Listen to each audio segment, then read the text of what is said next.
To midnight, when my phone light up like, are you coming through? Whatever happened?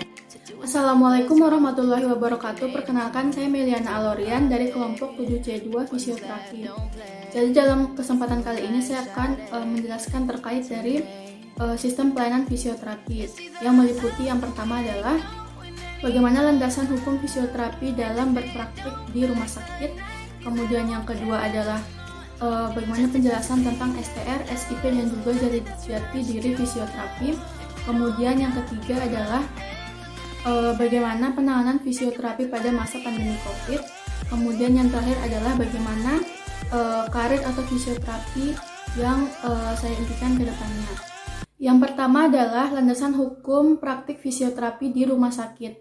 Nah, untuk landasan hukumnya di sini ada 4. Yang pertama adalah PMK nomor 65 tahun 2015, kemudian PMK nomor 80 tahun 2013, kemudian Undang-Undang Tenaga Kesehatan nomor 36 tahun 2014, dan yang terakhir adalah naskah akademik.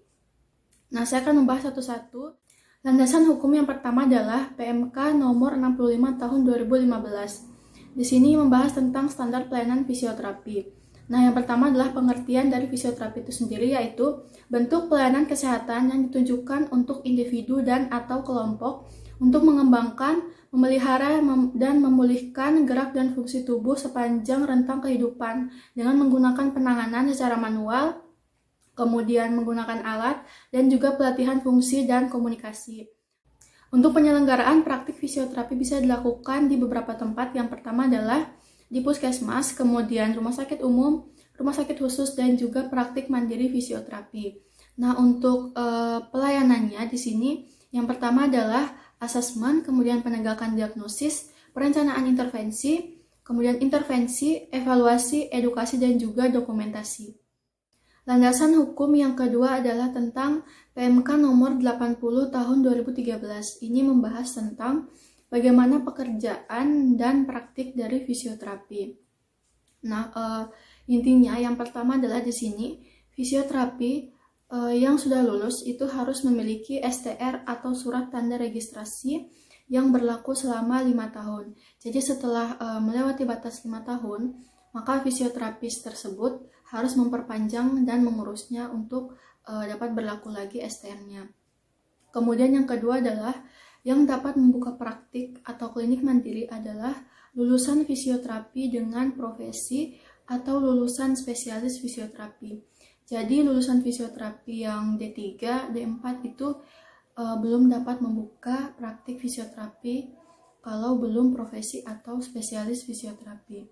Nah, untuk yang ketiga, untuk dapat membuka praktik klinik itu harus memohonkan izin ke kabupaten atau kota atau di bagian dinas kesehatan kabupaten atau kota untuk mendapatkan izin untuk membuka praktik. Nah, untuk ketentuan-ketentuannya sudah tertulis di peraturan tersebut.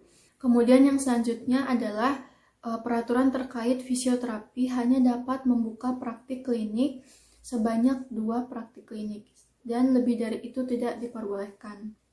Itu terkait dari pekerjaan dan praktik dari fisioterapi. Landasan hukum yang ketiga adalah Undang-Undang Tenaga Kesehatan Nomor 36 Tahun 2014. Nah, undang-undang ini membahas peraturan untuk banyak tenaga kesehatan di Indonesia, termasuk dari fisioterapi.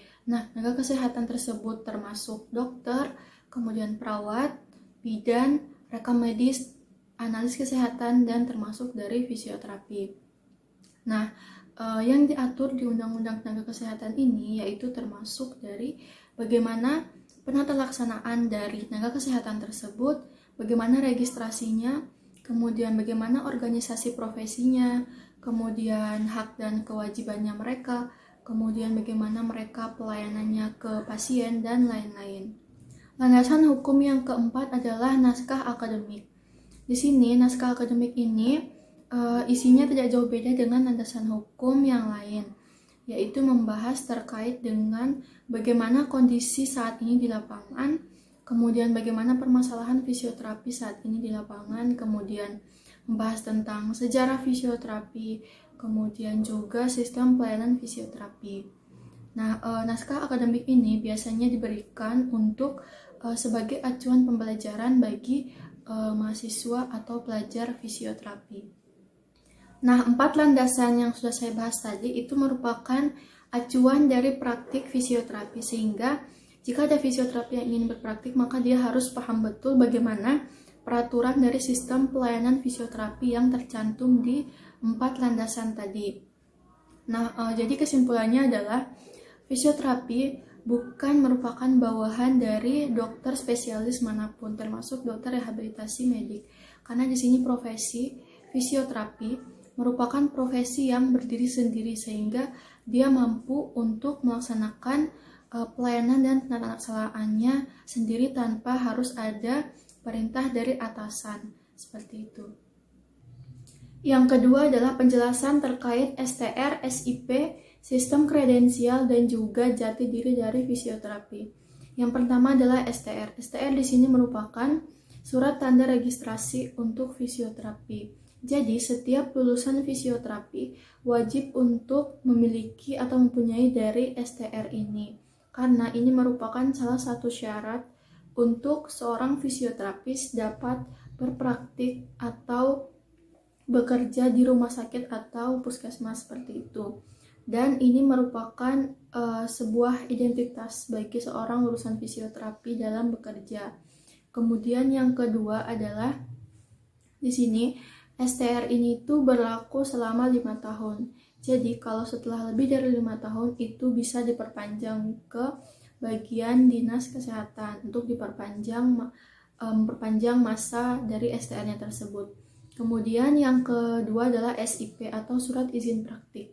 Bagi seorang lulusan fisioterapis yang ingin membuka praktik, yang dimana hanya diperbolehkan untuk lulusan fisioterapi profesi dan lulusan spesialis fisioterapi yang dapat membuka praktik.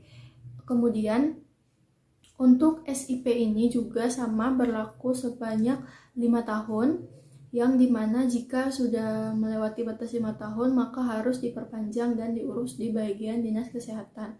Nah, untuk pendapatan atau bagaimana cara mendapatkan SIP ini, kita memohon izin ke bagian dinas kesehatan kabupaten atau kota atau yang terdekat untuk mendapatkan SIP ini dengan syarat-syarat yang sudah ditentukan.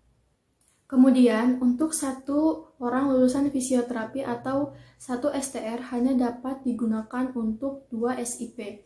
Maksudnya adalah satu fisioterapi, satu orang hanya dapat bisa membuka 2 praktik mandiri atau 2 klinik. Seperti itu.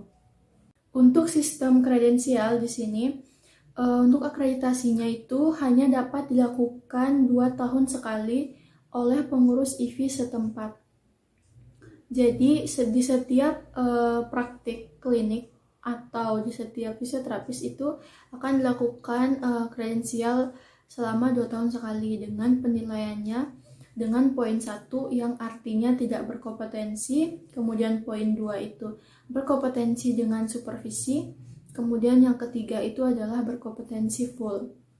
Nah, maksud dari penilaiannya ini, maksudnya adalah misal di satu rumah sakit ada fisioterapi A dan fisioterapis B. Di sini, jika dalam diperiksa untuk kemampuan dalam penanganan dengan bobat.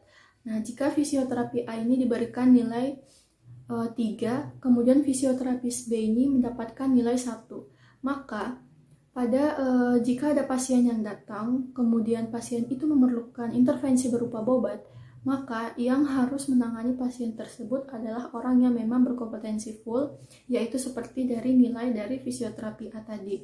Jadi yang harus menangani pasien yang memerlukan bobat itu adalah fisioterapi A. Contohnya seperti itu untuk sistem kredensial. Selanjutnya adalah jati diri fisioterapi. Maksudnya di sini kita lihat dari pengertian dari fisioterapi itu sendiri. Fisioterapi adalah suatu bentuk pelayanan kesehatan yang ditujukan kepada individu dan atau kelompok yang bertujuan untuk mengembangkan, memelihara, dan mengembalikan gerak dan fungsi tubuh pasien dengan menggunakan peralatan, kemudian terapi manual, dan memberikan edukasi dan membangun komunikasi. Nah, untuk tujuannya ini sesuai dengan fungsi dari fisioterapi tersebut, yaitu mengembalikan fungsi dan gerak dari tubuh manusia. Nah, kemudian jati diri fisioterapi juga, fisioterapi itu merupakan profesi yang mandiri atau berdiri sendiri. Jadi, fisioterapi ini bukan merupakan bawahan dari dokter rehabilitasi atau dokter spesialis yang lain. Di sini, fisioterapi juga ada hubungannya dengan dokter rehabilitasi medik, di mana pada peraturan di BPJS di sini, dokter rehabilitasi medik mengadopsi dari PMK nomor 65 tahun 2015, yang dimana ini membuat BPJS menganggap bahwa fisioterapi ini merupakan bagian dari dokter rehabilitasi medik. Maka dari itu, peraturan yang pernah keluar dari BPJS tentang fisioterapi itu di situ menyebutkan bahwa fisioterapi itu merupakan salah satu bagian dari dokter rehabilitasi medik. Padahal fisioterapi bukan merupakan bawahan dari dokter rehabilitasi medik, dan fisioterapi itu merupakan profesi yang berdiri sendiri. Yang ketiga adalah standar pelayanan fisioterapi di masa pandemi COVID-19. Nah, untuk standarnya di sini masih mengacu pada PMK nomor 65 tahun 2015, yang dimana peraturannya masih mengikuti peraturan tersebut, namun di sini ada perubahan terkait dari seperti untuk penggunaan APD-nya. Nah, untuk penerapan dari standar pelayanan ini bisa diterapkan pada profesi-profesi berikut ini, seperti yang pertama adalah profesi fisioterapi yang menjadi dosen, kemudian fisioterapi di bagian promotif dan preventif, kemudian fisioterapi yang bertugas di rumah sakit dan di bagian rawat jalan, kemudian fisioterapi yang bertugas di rumah sakit di bagian bangsal COVID. Nah, untuk penggunaan APD-nya di sini ada beberapa, yaitu diantaranya adalah Abson, kemudian kacamata seperti atau Google, kemudian yang kedua adalah sarung tangan luar, kemudian ada pelindung kepala, kemudian masker N9, sarung tangan, kemudian masker bedah, dan juga visor. Kemudian ada juga sepatu boots. Nah, seperti itu. Kemudian selain APD, yang kedua yang perlu diperhatikan adalah dari kebersihan tangannya. Di sini kita harus mencuci tangan atau memakai sanitizer pada saat sebelum dan setelah melayani pasien atau setelah melakukan intervensi pada pasien. Karena di sini untuk dropletnya itu sangat cepat menyebar melalui sentuhan. Kemudian yang ketiga yang perlu diperhatikan adalah tidak boleh menyentuh bagian wajah, mulut, dan hidung. Karena seperti yang kita ketahui, COVID ini sangat cepat menyebar melalui hidung, mulut, dan juga di bagian sekitar wajah, sehingga sangat tidak dianjurkan untuk menyentuh bagian hidung, wajah, dan mulut. Kemudian setelah itu, yang selanjutnya adalah pemberian disinfektan pada peralatan. Nah, maksudnya di sini setelah penggunaan peralatan kepada pasien, peralatan tersebut harus disemprot dengan disinfektan untuk mengurangi risiko terjadinya penularan COVID. Nah, untuk disinfektannya di sini kandungannya adalah terdiri dari kandungan alkohol sebesar 70%, dan ini diperkirakan dapat membunuh dari virus tersebut, sehingga perlu dan pentingnya untuk dilakukan disinfektan pada peralatan rumah sakit yang digunakan untuk pasien COVID. Kemudian yang selanjutnya adalah kebersihan lainnya. Contohnya seperti mencuci tangan, kemudian menyediakan sabun dan juga keran di bagian sisi-sisi rumah sakit, sehingga di sini nantinya pengunjung atau orang-orang yang lewat itu langsung bisa dapat mencuci tangan, dan juga perlu untuk diberikan leaflet atau poster terkait dengan tata cara mencuci tangan yang baik dan benar. Nah, untuk tata caranya itu ada 6. Kemudian bisa juga disediakan sanitizer di bagian sisi-sisi rumah sakit agar mudah untuk digunakan oleh tenaga medis maupun pengunjung di rumah sakit.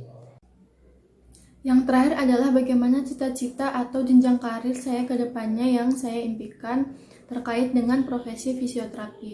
Nah, jadi karir ke depannya setelah saya lulus dari sarjana fisioterapi, saya ingin melanjutkan ke jenjang profesi fisioterapi. karena mengingat dari peraturan yang landasan hukum tadi itu membahas jika fisioterapi lulusan sarjana saja tidak dapat memberikan intervensi kepada pasien namun hanya menjadi konsultan.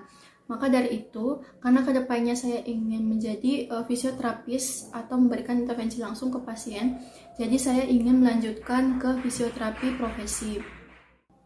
Setelah menyelesaikan profesi fisioterapi, saya berkeinginan untuk mengikuti tes dari SIP atau jalur SIP jalur sarjana dari Polri Wanita atau Polwan. Jadi nantinya saya ingin mendaftar Polwan namun dengan jalur SIP, sehingga di situ yang dibutuhkan adalah tenaga kesehatan yang lulusan sarjana, sehingga nantinya kedepannya jika sudah ada penempatan atau setelah pendidikan, maka akan ditempatkan di rumah sakit kepolisian atau rumah sakit Bayangkara seperti itu. Jadinya nanti di sana saya bertugas di bagian fisioterapi di bagian kepolisian.